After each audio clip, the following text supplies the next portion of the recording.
We're going to switch things up a little and do a profile. My guest today is a woman I've wanted to have on the show for quite a while now, so I sent her a few emails, stalked her a little bit. Pamela DeLoatch is a fellow writer. I think we met when you were doing a mom blog maybe for the newspaper years ago. Anyway, we met in some kind of a writing circle, and she's gone on to do a lot of different kinds of writing. We're going to get into that in a minute. But one of the things, Pamela, I really responded to in your bio is how you view age and what your thoughts are on how society and culture define a woman by her age, because this is what we talk about all the time in the show. So I'm really looking forward to getting into that. Welcome. You and I are close to the same age, just a couple years apart. And I think one of the things you said really resonated with me, where people say, oh, when they find out how old you are, you look good. But in your head, you're hearing for your age. In other words, it's still part of what they're saying. It's almost like a backhanded compliment. Talk about that for a little bit. Oh, sure. And I do recognize that it is intended, it's well intended when someone gives me that compliment. But I feel like when they do say, oh, you're 61, I would never have guessed that you were 61, or you look good for 61. What they're saying is that their view of 61 is very different, which means that it's decrepit, it's old, it's you can't get off the couch, and I feel that that is more what the old view of what aging was, where we were not starting second or maybe third careers, where we were not being active, we were not pursuing interests, and I feel like that it's time to change, but that maybe we're at the forefront of that generation that's living differently. We're staying healthier. We're being active older, but our minds and our mindsets have not yet caught up to that, and so we still say, "You look good for your age." Yeah, and I don't think we put men out to pasture in the same way, Mm, right, that we do women. right, And yet, I right. think the average lifespan of an American woman is 80 plus years. We still have a lot to do, right? We still have a lot to Exactly, do. exactly. So I want to get back to your background, your origin story, your Okay. education, your career. I know you have a very full life, 4 children. You've made a lot of moves in the last few years. Talk to me a little bit about just, your kind of timeline of life. Sure. Well, I grew up in Washington, D.C. Went to college there at American University. I was a journalism major because in the middle of my 11th grade English class, I realized, hey, I can write. What should I major in? Well, I can't do English because I can't find a career where I get paid. So let's go into journalism. And in a split second, that decision was made. Um, and I did enjoy writing, but I found that I was not um, the investigative reporter type. I was too shy. I just did not like approaching people. So even though I was a print journalism major in college, I knew that that wasn't something I wanted to pursue after that in that realm anyway. But at the time, we didn't have the internet, so there was not a whole lot of career exploration that I was able to do or that I knew how to do. I was a psych minor and really enjoyed that aspect as well. So I ended up going into human resources. Went back and got my MBA, majoring in human resources, and worked in that after graduation. Um, But you continued to write. You were I always continued writing, to write. yeah. Writing was always part of, of the job. I enjoyed that. And when I could bring projects in that involved writing, I liked that. And then along the way, shortly after grad school, I got married. Um, let's see now, where were we at this point? So school in undergrad in DC, grad school in North Carolina, met my husband who was a year ahead of me in grad school. We moved to Chicago, lived there for 15 years, although the plan was 5 years max. Life kind of gets in the way of those plans, Life got in the right? way, and I really wasn't ready to move back to the East Coast initially, but then after having some kids, our 4 kids were all born there. I was really, really ready to move back to the East Coast at least and be closer to family. And so we ended up doing that. Along the way, I decided to stay home from work because after the second kid, it was just a little bit just difficult to Complicated, just yeah. manage that. Yes. And to be honest, I find that I just didn't enjoy working. I didn't enjoy the office environment. And I laugh at myself sometimes because I think I was a millennial before my time, Yeah. because I wanted that flexibility. I just didn't know, I didn't have the words for it. I didn't know what it was that I And it wanted. I wasn't just really knew that I available didn't. to us. It You wasn't. know, the pandemic obviously changed so much about how people work, but Right. very rarely were you able to work remotely Oh, or a flexible schedule back in the day, as we absolutely. say. Absolutely. Absolutely. I just felt like I was a misfit. There's something wrong with me. Anyway, stayed home, enjoyed being home with my kids. And then at some point, I was like, okay, as they're getting older, what's that next step going to be for me? And by that time, there was the internet, and there was which brought the ability to work from home, and to do find jobs that were, what we call them now gig jobs or freelance jobs, but just individual assignments, projects that I could do in between carpool, in between, whatever I was doing with the kids. So did that and really focused on the writing. I like that a lot, and just with fits and starts, built that career as a freelance writer. Um, and I did go back to work in the office for a brief time, working as a project manager or program manager for in an HR related role, which was helpful, but it also solidified the fact that I Reinforce just that, didn't. maybe this isn't I for me. this is this is what I should do. Yeah. This is what I should do. This is what I'm supposed to do. This is what everybody It's does, not necessarily what you and I wanted to should do. do but I didn't know what I wanted to Yeah. do. So that makes it hard. Yes, yes, and I so we were in North Carolina at the time. Ironically, my husband got a job offer in Chicago, back in Chicago, and the timing was right. We had kids. Our kids were either in college or beyond, and so it wasn't going to disrupt anyone's life, particularly if we moved back temporarily. And the idea was always that we were going to come back to North Carolina after he retired, or 3 to 5 years. Um, and but when I got to Chicago, I found that I wasn't, with my years of staying at home, I didn't have the years of working that would give me, um, that would help me get a new job. Sure. Sure. Um, and so I was trying to figure out what to do, and I was talking with a fellow writer, and she was like, why don't you make this freelance thing work full time? And I tried, but I hadn't really been successful in having just a steady work Steady work and a steady career. income. Yeah. Exactly, exactly. And she gave me some tips, and I really followed them, and it was very helpful. It really kind of clicked, and I was able to use areas of my background that I either had or had a strong interest in, and was able to connect with different agencies and actually start getting a career going. So it was a Um, reinvention, if you will. it was a reinvention. It was. And It how many was just years really. ago was this? This would have been 2016. Okay, so not that long Yeah, ago. So not that in your long ago. 50s, you were Yeah, you were yeah. working on this. So you went to Chicago and then you came back to North Carolina. Came back because we only live in two different states, North Carolina and Illinois. That's the only two. Just forget all those in between. Exactly.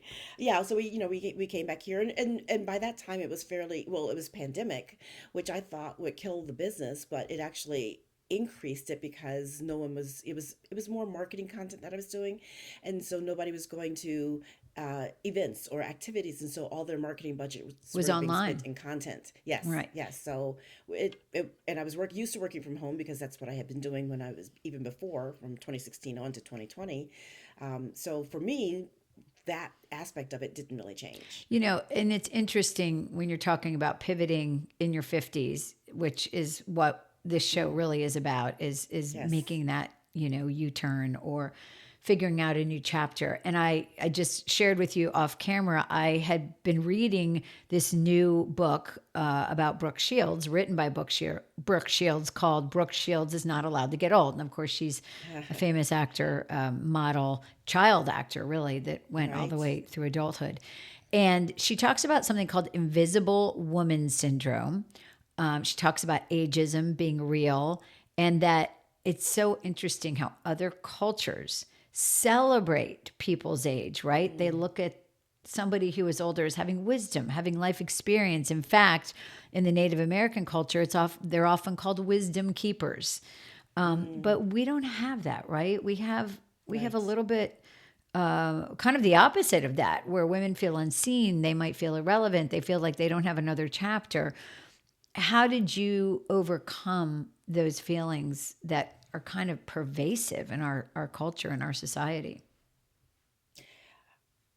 I'm not sure that I have completely overcome them. I think especially in the last job I was in, it was very difficult going back into work environment after having not been, you know, working it from home or being home with the kids.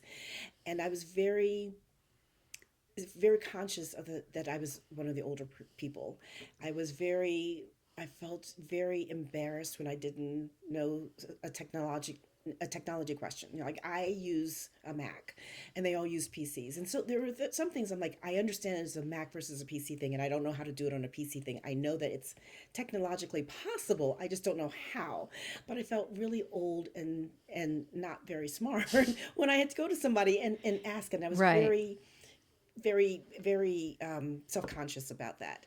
Um, so I feel like a lot of that came internally versus externally, and that could be because first of all I was working in HR, which is more skewed female, so it wasn't necessarily getting that invisibility from uh, based on gender. Sure. And now I work independently, so I don't You don't necessarily have that face that. same. I Right. do think the technology thing is big. I know that I've had to learn so much in order to do this. And in the last Yes. year, I mean, I watch YouTube videos all the time about, okay, how do I do this? How do I do that? And Hmm. it's a big learning curve. But, I think if organizations would think about having a workforce where you combine that, right? You have the younger people that do have the tech information, that do have Yes. the energy, that do have the creativity, but you need to pair them and with people they can collaborate with who have experience and wisdom and institutional knowledge. That to me is like the perfect blend. One of the stories that you shared in your bio that I loved was that your mom lied about her age. And Oh you, gosh. you, when did you find this out, and why did she do it? Well, we suspected. There's some at one point on our birth certificates they actually put the parents' age, and I have a sister who's 5 years older than me, and on her birth certificate, what my mother's age was not 5 years different from what it was on mine. Okay, so you're like, Something something's not math. right here. The math is not mathing here. And I remember asking my father, and he's like, "Don't say anything. Don't say." So he knew that she had put her preferred age on there versus her real one. Okay. But it wasn't until she died and we were looking at insurance papers that we realized, oh, I think we got her original birth certificate. And we were like, oh, this is even a bigger difference than any of us thought. So I think she was like 10 years different from what we thought she was. But she would never say her age. And what do you think that was about? I think that she felt that she was older than most of the people around her, and that um, she got married, I think, later, and I think it was just not something that people talked Right, about. back in the day, you Right, wouldn't you right, wouldn't necessarily share that. So, oh wow, right. that's really interesting. I do think in my mind there are some good things about aging, right? And Yes. again, not to harp too much on this book, but she talks about women over a certain age are calmer, wiser.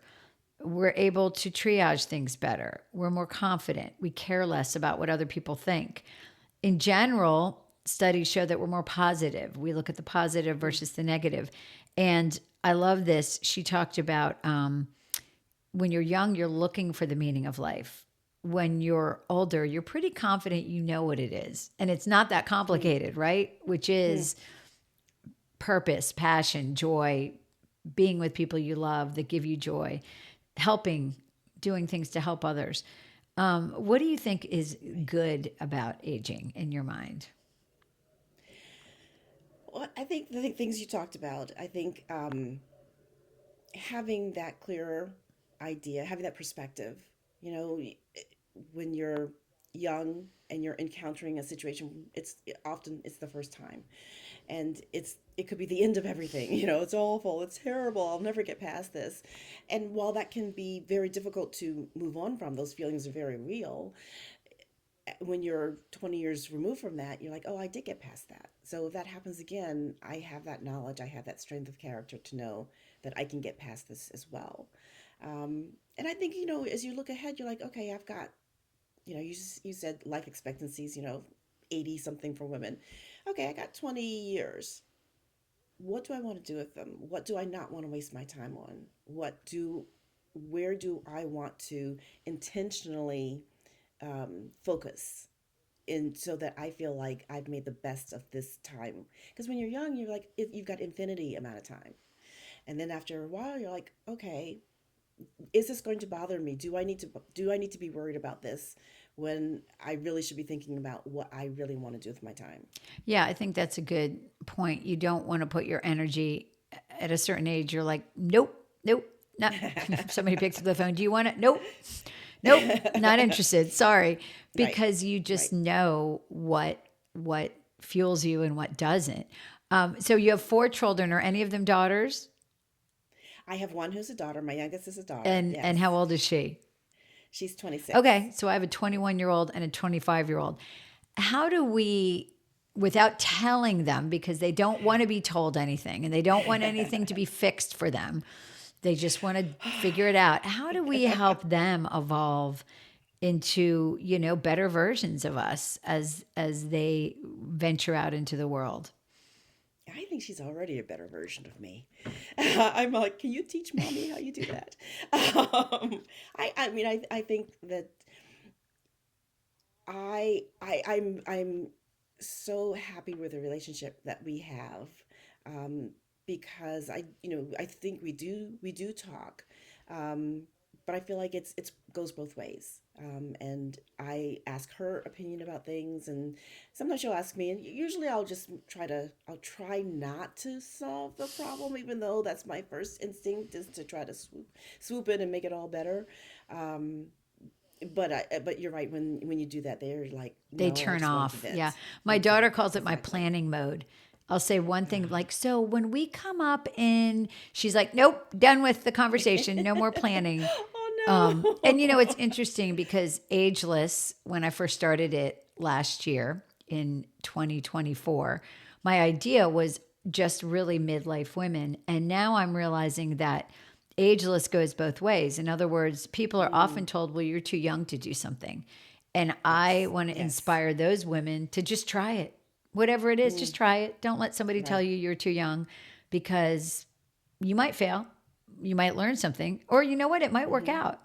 So, Right. you really don't have anything to lose. And I also think there's a lot of multi generational wisdom that we can share. Oh yes, yes, I, yes. That's one thing I'm no, sorry. go Go ahead. ahead. You're the guest. I was, I was just gonna say. Well, I was just gonna say that one of the things I feel, and we talked about feeling invisible, talking about the technology and all those things, is that it's so easy for me personally, because maybe because I work at home or not, to just have the group of people who are my age as my Hmm. peers, and not having that intergenerational communication, that constant communication. I mean, we were doing a text yesterday during the Grammys, and I was texting my son like, "Oh, who's that? Who's that?" The people I've never heard of before, Right. and he doesn't live with us, and so I'm not exposed to some of the things that I might be otherwise exposed to on a daily basis. So it is, I think, important to make sure that you sort of keep your horizons open, so that you're um, interacting with people of just a diverse group of people in diversity and age, as well as everything else, because otherwise you just kind of miss out on just general knowledge and ideas. Right. So I agree. And when I left my station, I had been working with a lot of young people at that point, mm, people that were obviously young enough to be my children. But I just got a lot of energy from them and yes. creative ideas. And I hope I mentored them as well. So I do think we stand on each other's shoulders. You look at your mom or your grandmother, and hopefully we can help the next generation, allow them to stand on our shoulders. You have done the pivoting thing and you've done it really well. What kind of advice do you have for other women who are like, I don't know if I have another chapter, and they're doubting themselves? Well, I keep on thinking about advice. I don't know if you remember Ann Oh Landers. She did gosh, an yeah. advice column. We're the same age, yeah. Okay, it was Ann Landers or Dear Abby, one of them. But people would write to her and say, I'm 40 years old, and I'm thinking about going to college, but if I go to college, I'll be 44 when I'm done. And she would always say, and how old would you be if you didn't go to college in 4 years? That's a We're great. still the same age. And, so I guess I would say the same thing as, what would happen if you didn't do these things? Um, Life is still going to go on, but shouldn't you, I guess, give yourself that gift of fulfillment Yeah. and at least try? Do you want to look back, again, if you're looking at that time range of, however many years, do you want to look back and say, I didn't try because I was scared? Or do you want to say, I gave it a try, and I succeeded maybe. Yeah, and I mean, it sounds like a cliche, but it's very true that regret is the one Mm, thing you don't want to have at the end of your yes, life. Knowing that you failed at things, that's okay, right, because you learn right. something from that, but you definitely don't want to have regret. And I do think things are changing for women in midlife, but I think it's going to take a constant push of women like yourself, like the women that I have on my show, to be able to say, hey, no, we're not done yet. We've got Right, a lot to offer. right, And, right. I there's agree. not, retirement is not a thing, at least not in the near future for any of us. Right, right. Pamela, it's been so delightful having you and having this conversation, having you on the show. Any final thoughts to share with the audience? Oh, final thoughts. Well, you know what? One of the things I'm a Peloton user, and I'm deep into the cult. But there's an instructor who I really like, and she's in her 50s, and she is very inspirational. And I hear her voice in my head even when I'm not in the class. And one of the things she says is, "What if you can?" We spend so many times saying, what if I can't?" And she flips that around, and there are times I'm not sure if I can do something, and I try to remember that flip of, but what if you can? And that's just enough usually to move me forward to the, and I leave a little bit of that doubt and fear behind. It's not, you know the correct thing for absolutely every situation. It doesn't fix everything, but it gives me, I guess, the confidence to at least take that next step. And so sometimes that's all you need, is that first little baby step. Yeah, I take yoga. I'm kind of into the yoga cult, if you will. And one of the things they always say is you have the power to change on and off your mat. And Mm, they say, take this into your day. And I really lean into that yes, because yes, I do believe that. I believe that we all have that power to transform our lives. And it's just a matter of just putting one foot in front of the other right. and And it's what we doing say it. to ourselves. I think it's the things we say to ourselves are so powerful. And I do it too. I hear women say things to themselves or about themselves that they would never Hmm. say about their friends or about their daughters.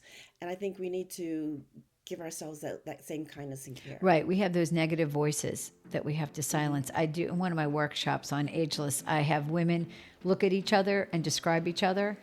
And then I also have them to describe themselves. I give them a mirror. Oh, And so at the end, I say, okay, compare your list, with the list of the woman next to you who described you. And the woman next to you is going to say positive things.